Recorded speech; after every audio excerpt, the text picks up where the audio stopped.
Northwest Quadrant. For those of you that aren't familiar with it, this is an area that was annexed into Salt Lake City, maybe the late 70s. There's been a lot of conversation about it for a long time. It's enormous in size. It's probably about a third to a half the size of Salt Lake City in its present kind of developed area. So why do we begin a process by assuming that everything's going to be developed, instead of starting with conversations about what are the values we have as a broad community, and what's the best thing to do with the land? Because developing is not always the best thing to do with the land. Now, what happens when we build right up to the edge of that natural boundary? Where does the wildlife go? So that's a big question that I have about the Northwest Quadrant.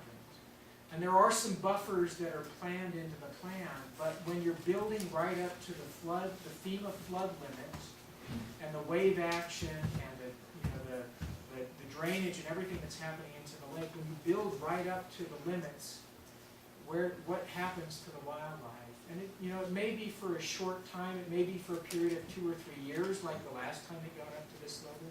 But for those 2 or 3 years, that's a huge hardship, and it potentially will decimate major populations. One of the major reasons that's been called out as the justification for the Northwest Quadrant Plan in its current form is that we have all of this employment out by the airport and in this industrial center down here and out at the International Center. We have to bring people closer to the employment. Now there's lots of ways to do that. We already have a light rail line that's going to the airport. We could easily extend the light rail line out to the International Center and link people to employment by transit. But I struggle a lot with the justification that putting all of that employment so far away, and this is that zoning gone to extremes. Taking all of our employment and pushing it so far away from where people live, I believe may have been a mistake. But if we perpetuate the mistake, are we really doing what's in the best interest of the community? 6 key questions that I see that I don't think are really addressed either in terms of community values or in terms of what's proposed as part of the Northwest Quadrant Plan. Why is our system so tied to this everything must develop value that we put everything else on hold? So we rely on increasingly expensive transportation systems to move food from great distances because we no longer can sustain food production for our population here. I don't know if that concerns a lot of people. It really concerns me, and especially because we're seeing so much energy and focus right now into local food production because of health and lots of other benefits that come along with that. It's not great agricultural land, but if it's the only agricultural land that you have left in Salt Lake City, shouldn't we be talking about whether or not that puts us? There's been a lot made about this Northwest Quadrant being a net zero community. I was in a conference just last week down at the Salt House Convention Center, the Salt Lake Sustainable Building Conference, and the plan was presented, and there was a discussion about this becoming some kind of a net zero community. I don't know exactly what that means. It's not in the plan. So one of the things that's being used to sell the plan isn't even in it. I don't know how we'll solve the transportation emissions problem. And that's something that I think we need to come to terms with. It's not really just an issue for the Northwest Quadrant. It's an issue for the entire West Bench. Because we're talking about adding another 1 million people into the valley, probably over the next 40 or 50 years on the West Bench. And if we're one of the worst cities many days through the winter and summer months in terms of air quality, how on earth do we add another 1 million people into this valley with transportation growing at 2 to 3 times the population growth and not kill ourselves, literally? I don't know how we will put in the infrastructure, schools and libraries and roads and lighting and utilities and everything else without taxing the entire city to do that. Now, at the same time we're contemplating building all this new infrastructure, we've got infrastructure that's going unused. We've got schools that are closing. That if we could add that population in existing urbanized areas in new ways, they're going to be harder ways, we can reuse what we've already got. But I've never seen any kind of soil study for this area in the Northwest Quadrant, but I know that mostly what you have out there is sand, maybe with a layer of clay a little ways down, because that's what the shore of the Great Salt Lake is.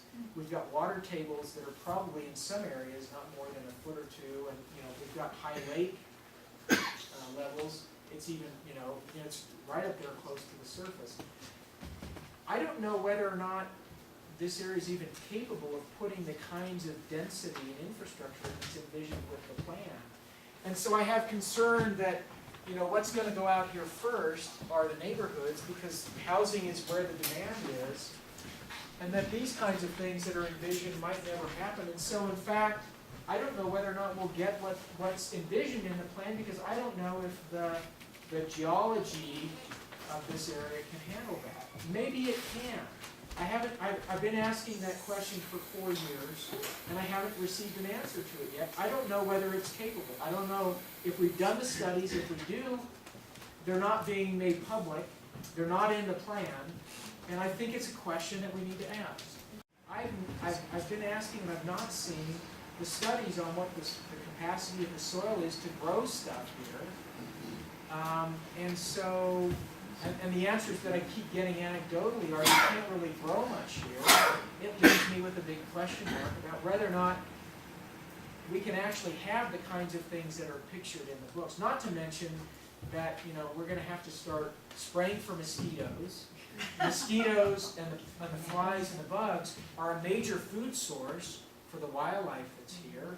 Not to mention they're a huge pest to people that, a lot of people don't like to go to the Great Salt Lake because of the flies and everything else. And now we're going to develop neighborhoods. And not to mention the fact that, what, a third to half of our population are pet owners, and now we're introducing domestic animals into a pristine natural environment like this, because we've got buffers, but they're trails and all kinds of things all interwoven through it.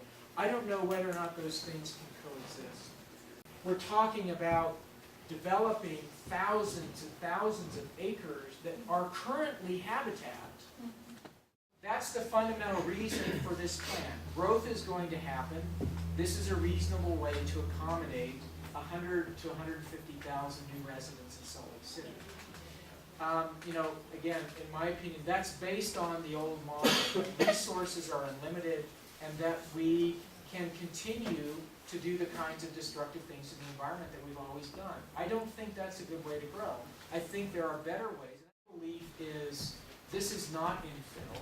This is greenfield development. This is an opportunity to demonstrate leadership that we don't have to continue to do the same kinds of destructive development that we've done over the last 30, 50 years, and instead begin to change the patterns. And if we start to do this, other communities will follow suit, because Salt Lake City is a leader in the state on planning policy. And what Salt Lake does, many other communities follow. It's allowed under the current zoning.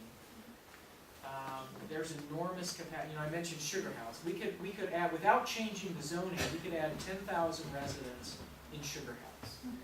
Without changing the zoning, we could probably handle 50,000 residents in the downtown and the central community.